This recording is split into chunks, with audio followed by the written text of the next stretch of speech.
नमस्कार, मैं हूं मुकेश भारद्वाज। जनसत्ता के लिए खास बातचीत करने के लिए आज हमारे साथ हैं उत्तराखंड के मुख्यमंत्री श्री पुष्कर सिंह धामी। नमस्कार सर।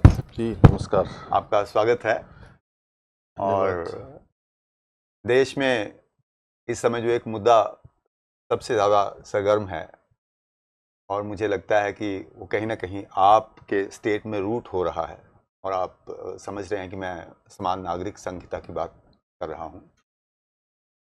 आपने उसको इंट्रोड्यूस किया स्टेट में और शायद आपका ये वादा भी था कि लाएंगे।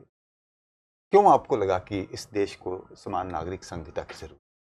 देखिए, भारत का संविधान में भारत के संविधान की धारा 44 में इसका प्रावधान है कि समान नागरिक संहिता लागू होनी चाहिए और उसमें विस्तार से उसके बारे में है। और उसी को ध्यान में रखते हुए हमने उत्तराखंड की देवतुल्य जनता से इस आम चुनाव से पहले हमने ये संकल्प रखा था कि नई सरकार के गठन होते ही हम समान नागरिक संहिता को लागू करने के लिए काम करेंगे, उस पर कमेटी बनाएंगे। और नई सरकार के गठन होते ही देवतुल्य जनता के द्वारा उत्तराखंड की जो हमको अपना आशीर्वाद दिया, मौका दिया, दोबारा सेवा करने का अवसर दिया, तो हमने अपना जो वायदा था, हमारा जो संकल्प था, उसे पूरा करने के लिए हम आगे बढ़े और भारत की संविधान की धारा 44 का विस्तार से उसको पढ़ेंगे तो उसकी आवश्यकता और उसकी ज़रूरत दोनों ही समझ में आ जाएगी। सर, एक कंसेप्शन है या आप कहें मिसकंसेप्शन है कि इसके आने से शायद जो हमारे समाज का एक हिस्सा मुस्लिम समुदाय है उसमें थोड़ा सा एक डर है। तो एज मुख्यमंत्री आप उनको क्या बताना चाहेंगे कि इसमें? नहीं, देखिए, ये जो इस प्रकार का एक भ्रम फैलाया जा रहा है, ये तो देश के अंदर एक विधान, एक संविधान, एक कानून, एक निशान जो देश के लोगों की मांग रही है और सबके लिए अच्छा होगा, ये समझना चाहिए कि बाबा साहब भीमराव अंबेडकर जी ने जब संविधान बनाया था तो सभी वर्गों को ध्यान में रख के संविधान बनाया गया था, सबके हितों के लिए बनाया गया था, सबकी सुरक्षा के लिए बनाया गया था, सबके अधिकारों के लिए बनाया गया था। तो जब इतने विद्वान लोगों ने भारत का संविधान बनाया है तो उन्होंने इस समय ज़रूर उसका आकलन किया होगा। और इस पर जो लोग प्रश्न चिन्ह खड़ा कर रहे हैं आज, वो केवल मनगढ़ंत और समाज को बांटने वाले लोग हैं, जो तुष्टीकरण करने वाले लोग हैं। हम किसी के खिलाफ नहीं हैं, हम तो भारत का जो संविधान कह रहा है उसके खिलाफ, उसके साथ चलने वाले लोग हैं। सर, अब तो ये एक राष्ट्रीय मुद्दा बन चुका है। अभी प्रधानमंत्री जी ने भी अनाउंस कर दिया यहाँ पर मध्य प्रदेश में, और कुछ पार्टियों का साथ मिल रहा है इस पर और कुछ पार्टियों का साथ नहीं मिल रहा है। आपकी तरफ से इस पे कंसेंसस बनाने के लिए क्या किया जा रहा है? सर्वसम्मति? नहीं, देखिए, हमने उत्तराखंड में इसके लिए जब कमेटी बनाई तो ड्राफ्ट बनाने वाली कमेटी, जिसमें सेवानिवृत्त रंजना प्रकाश देसाई उनकी अध्यक्षता में कमेटी बनी है, और उस कमेटी ने 2 लाख से भी ज़्यादा लोगों से बात की है, उनके विचार लिए हैं, विभिन्न विभिन्न धार्मिक संगठनों के लोगों से बात की है, अनेकों जो स्टेक होल्डर्स हैं, हर समुदाय के लोग, हर धर्म के लोग, उन सभी से बात की है। और बड़े विद्वान लोगों ने भी इसमें अपनी राय दी है, सबका संकलन हो रहा है, सबकी राय आ रही है और लॉ कमीशन भी इस पर काम कर रहा है। सबके विचार आ जाएंगे और ड्राफ्ट हमको मिल जाएगा। मैं समझता हूँ कि किसी को इस पर चिंतित होने की आवश्यकता नहीं है। भारत के संविधान के भावना के अनुरूप इस पर सारे प्रावधान होंगे और एक बार हमको ड्राफ्ट मिल जाएगा तो हम लोग उसको आकलन करेंगे और आकलन करने के बाद फिर आगे बढ़ेंगे। सर, उत्तराखंड पिछले दिनों एक और वजह से बहुत चर्चा में रहा। जो पहाड़ दरक गए थे जोशीमठ में, उससे लोगों में कई तरह की, मतलब पहाड़ों पर ये जो कंस्ट्रक्शन और जो निर्माण का गतिविधियां थी, या उसकी वजह से लोगों को थोड़ा सा डर बैठा कि कहीं थोड़ा नुकसान हो, उनके जो धार्मिक केंद्र है उनका भी ना हो जाए। उसके लिए सरकार ने क्या किया है? देखिए, जोशीमठ की घटना एक प्राकृतिक आपदा के रूप में हमारे सामने आई और हमने तत्काल जो भी राहत के काम हो सकते थे, लोगों को वहाँ से अन्यत्र शिफ्ट किया जाना है या उनको सुविधाएं दिया जाना है या पुनर्वास की व्यवस्था करनी है, उन सभी पर हमने काम किया है। लोगों को मुआवजा भी दिया है और मुआवजा भी उन्हीं की जो शर्तें थी, जो उन्होंने हमको आवश्यकताओं के हिसाब से जो बातें बताई थी, उसी पर हमने काम किया। और ये आपदा देखिए, हमको हर वर्ष आपदा में कहीं न कहीं किसी न किसी प्रकार से उसका सामना करना पड़ता है। उत्तराखंड के अंदर अनेकों स्थानों पर आपदाएं आती हैं, लेकिन मैं कहना चाहता हूं कि ये मीडिया के द्वारा ज़्यादा हाइप इस पर हो गया, जबकि परेशानी हुई लोगों को, वहाँ से अन्यत्र शिफ्ट भी किया गया और लोगों को दूसरी जगह पर भी ले जाया गया, अन्य सरकारी हो या प्राइवेट स्थानों पर भी रहने की व्यवस्था की गई, लेकिन वहाँ पर कोई भी जनहानि नहीं हुई, किसी प्रकार का कोई भी पशु हानि भी नहीं हुई। और मैं समझता हूँ कि उत्तराखंड के बारे में जो एक उस समय पर एक बड़ा हाइप हुआ, वो कहीं धरातल पर नहीं है। वो ज़रूर, आप बाहर से आए होंगे तो आपको भी ऐसा होगा, लेकिन आप उत्तराखंड में आ रहे हैं, देख रहे हैं, तो आपको कहीं दिखाई नहीं देगा। चार धाम यात्रा चल रही है, 33 लाख लोग अभी तक चार धाम की यात्रा कर चुके हैं। 22 अप्रैल से यात्रा प्रारंभ हुई थी जी। अप्रैल के माह के 5-6 दिन और मई का महीना, जबकि उसमें पूरे माह भर बर्फबारी रही है जी।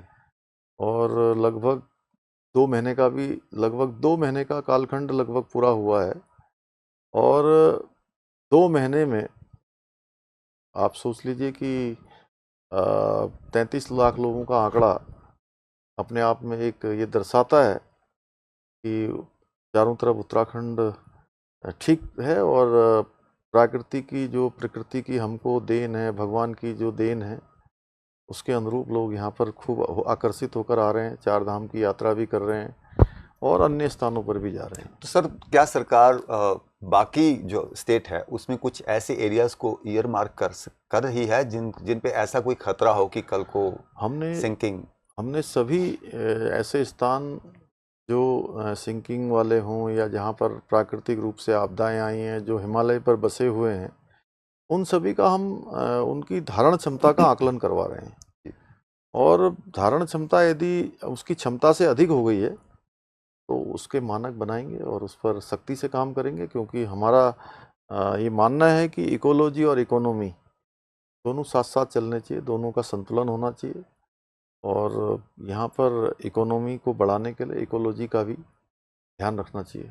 आपने स्टेट में एक आपके नाम पे एक बहुत बड़ी उपलब्धि है कि जहाँ पर सरकार रोटेशन में आती थी, लेकिन आपने यहाँ पर सरकार को रिपीट किया, तो आपसे लोगों की उम्मीदें भी डबल हैं। उसके लिए आप मतलब क्या? नहीं, देखिए, हमारी प्रतिबद्धता है, लोगों के प्रति हमारी जिम्मेदारी है कि देवभूमि उत्तराखंड की जनता ने पहली बार किसी पार्टी को लगातार दूसरी बार काम करने का मौका दिया है, सेवा करने का अवसर दिया है। उसके लिए हम एक एक पल, एक एक क्षण राज्य के लिए हमने समर्पित किया है, हम लगा रहे हैं।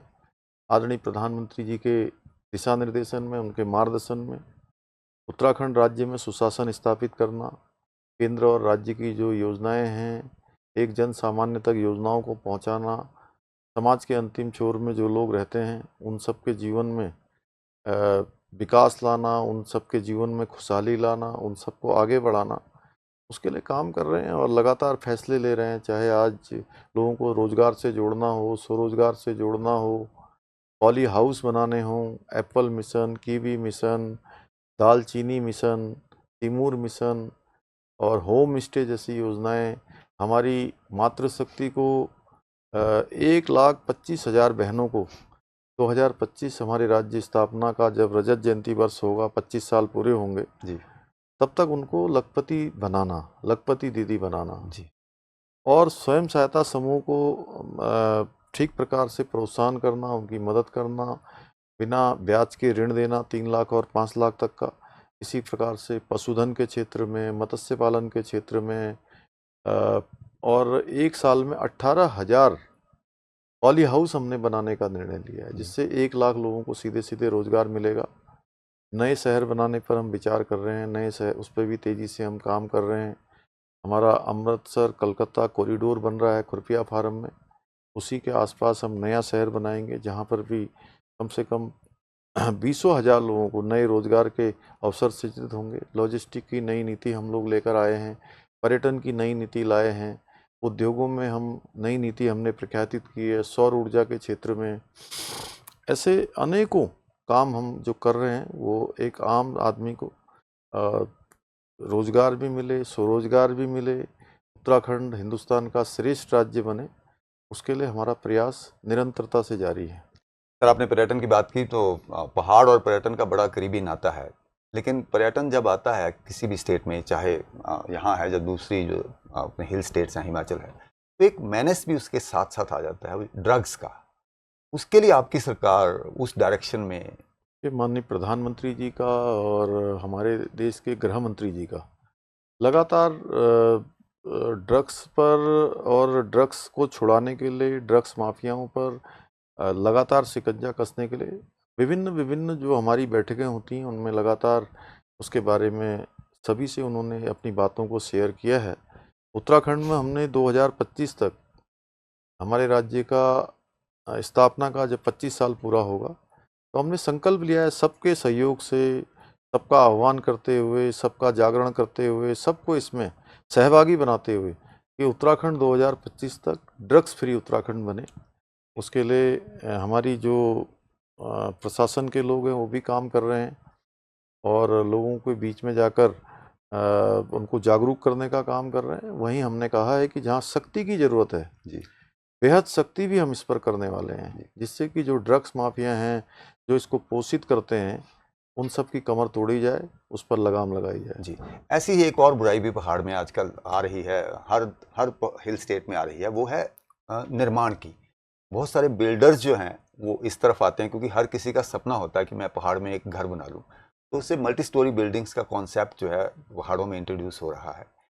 आपके यहाँ इसको रेगुलेट करने के लिए कुछ स्पेशल अरेंजमेंट है?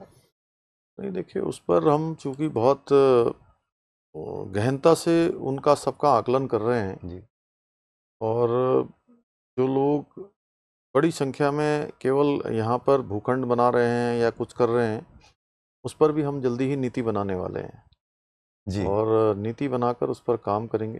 जो हमारे प्राधिकरण हैं वो इस दिशा में काम कर रहे हैं जी, और इसकी पूरे राज्य की एक साथ समीक्षा करके कि आगे जो राज्य के हित में हो, यहाँ का प्राकृतिक जो स्वरूप है जी, वो खराब ना हो। हम्म, क्योंकि उत्तराखंड जहाँ देश दुनिया को पानी देने का काम करता है, शुद्ध शुद्ध जल देने का काम करता है, शुद्ध वायु देने का काम करता है, शुद्ध पर्यावरण देने का काम करता है और देवभूमि उत्तराखंड है, प्राकृतिक रूप से भी और सामान्य रूप से भी। जी। इसका जो मूल स्वरूप है किसी भी कीमत पर बिगड़ना नहीं चाहिए, उसके लिए हमारी प्रतिबद्धता है, हमारा संकल्प है, हम उस पर काम कर रहे हैं।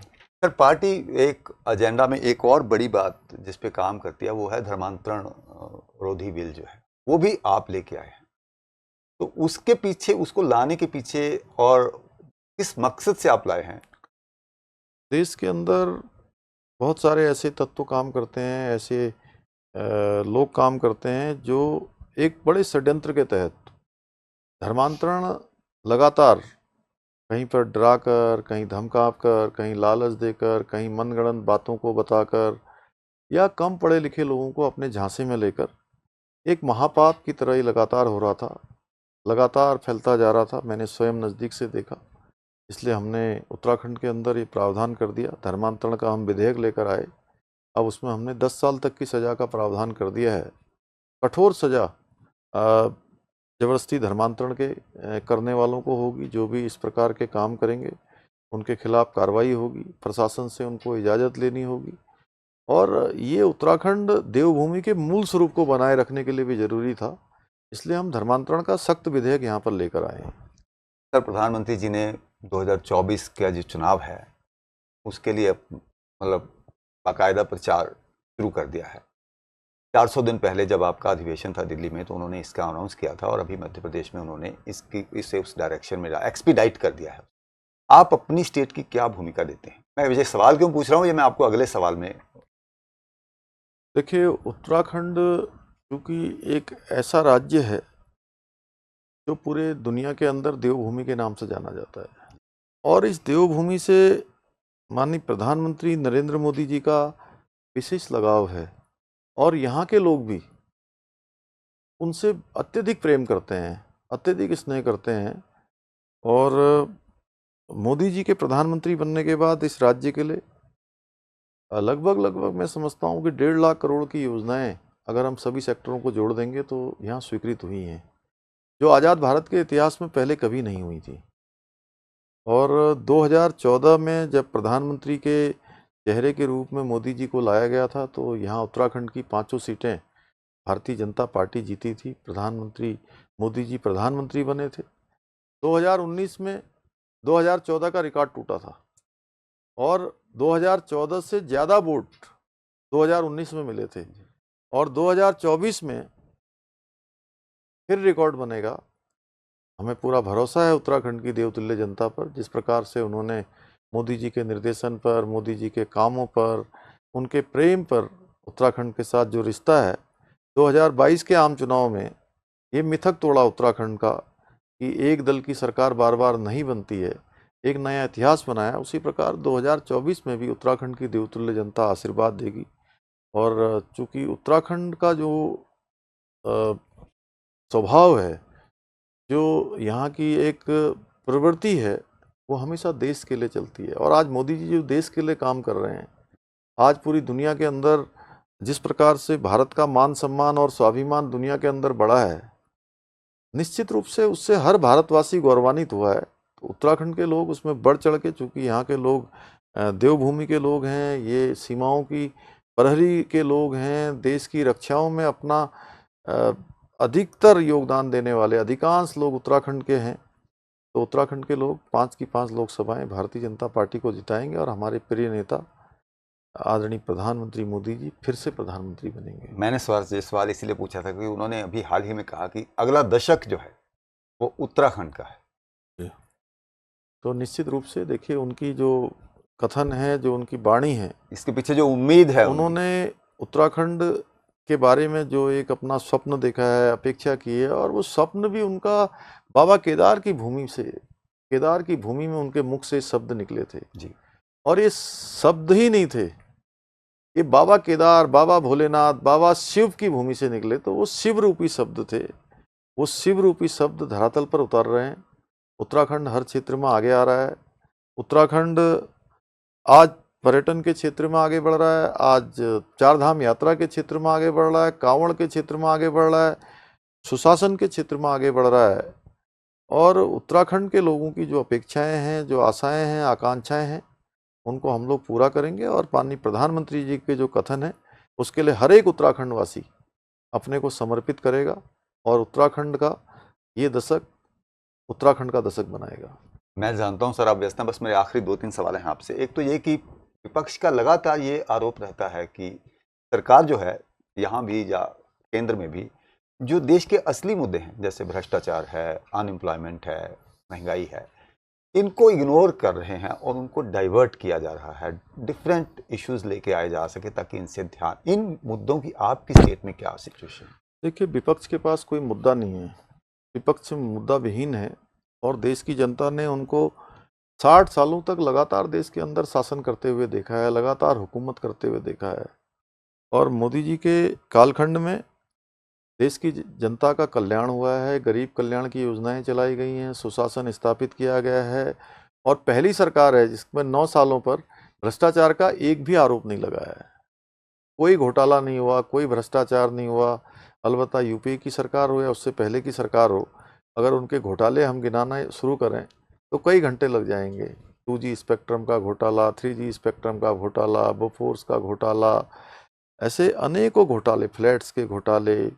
इन घोटालों की बात करेंगे तो आप घोटालों पर घोटाले निकलते जाएंगे, एक के बाद एक घोटाले। कॉमनवेल्थ का घोटाला। तो देश की जनता साफ अंतर उसको दिखाई देता है कि पहले किस प्रकार की सरकारें चलती थी, किस प्रकार का कल्चर था, एक परिवार को पोषित किया जाता था, वंशवाद को आगे बढ़ाया जाता था, भ्रष्टाचार को आगे बढ़ाया जाता था। लेकिन इस सरकार में तो एक सामान्य व्यक्ति भी जो है सर्वोच्च पदों पर पहुंच जाता है। यह है नई कार्य संस्कृति, यह है एक भारत श्रेष्ठ भारत, जिसमें आप देख लीजिए देश के चाहे राष्ट्रपति के चुनाव हों या बड़े बड़े मनोनयन हों या पद्म श्री मिलते हैं, पद्म विभूषण मिलते हैं, वो किस प्रकार के लोगों को मिल रहे हैं जो काम तो कर रहे थे, बड़े बड़े काम कर रहे थे, लेकिन उनको कभी सामने नहीं लाया जाता था। और हमारे प्रधानमंत्री मोदी जी के नेतृत्व में ऐसे लोगों को रिकॉग्निशन किया गया, ऐसे लोगों को आगे लाया गया जो वास्तव में उसके हकदार थे।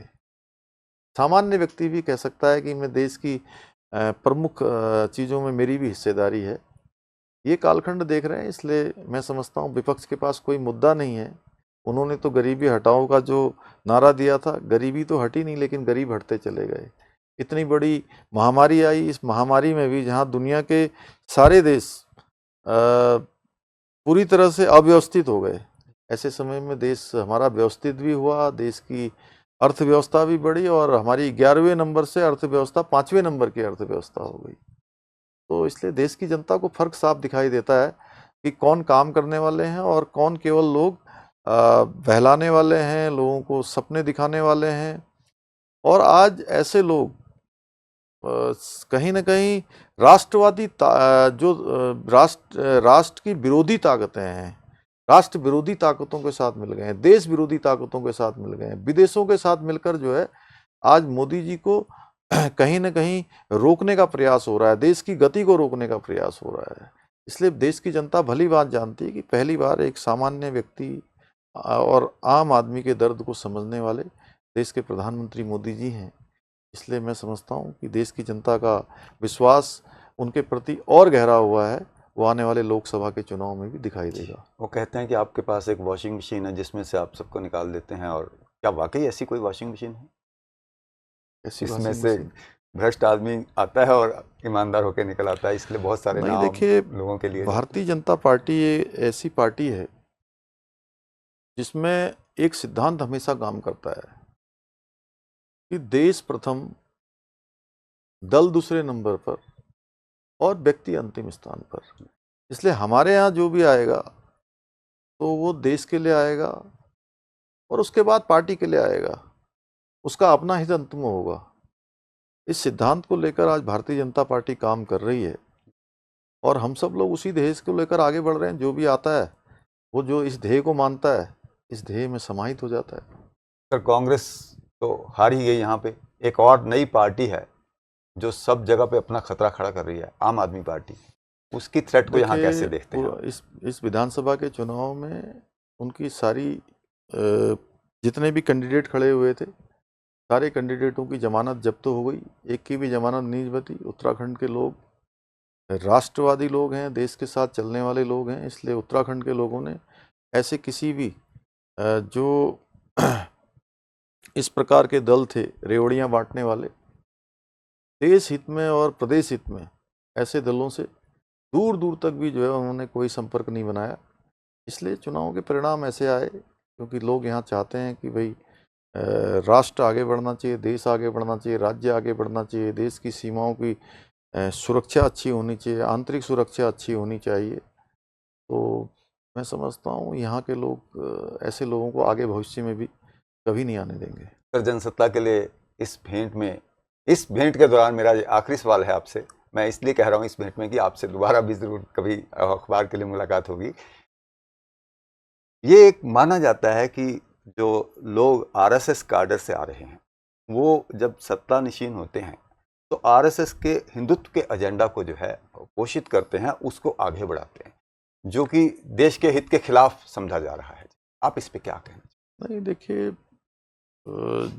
जहाँ तक मैं बताऊं कि आरएसएस की जो बात है, आरएसएस ने हमेशा देश हित की बात की है, हमेशा उन्होंने सबकी बात की है, सर्व समाज की बात की है। और आरएसएस उस सिद्धांत पर काम करता है कि अयम निजम परुवेति गणना लघु चेतसाम उदार चरित्रा नाम वसुधैवम तो कुटुंबकम। वो एक सिद्धांत, एक दर्शन, एक विचार, उसको लेकर काम कर रहा है, पूरे हिंदुस्तान के लिए काम कर रहा है, पूरी दुनिया के लिए काम कर रहा है। इसलिए ऐसे जो बातें करने वाले लोग हैं, वो तुष्टीकरण करने वाले लोग हैं, क्षुद्र मानसिकता के लोग हैं, उनके लिए तो ये तेरा है, मेरा है, ये केवल वोटों के लिए है। ये काम वो देश की आज़ादी के बाद से लेकर लगातार करते रहे हैं, उससे पहले भी करते रहे हैं। इसलिए आरएसएस देखिए आज लगातार आगे बढ़ रहा है, हर क्षेत्र में सेवा के कामों को आगे बढ़ा रहा है, हर काम को आगे बढ़ा रहा है। और जो छोटी मानसिकता वाले लोग हैं, वो इस प्रकार की बातें करते हैं। शुक्रिया, धन्यवाद आपका बहुत बहुत। ये थे हमारे साथ उत्तराखंड के चीफ मिनिस्टर श्री पुष्कर सिंह धामी। जनसत्ता के लिए ये थी इनकी खास विशेष।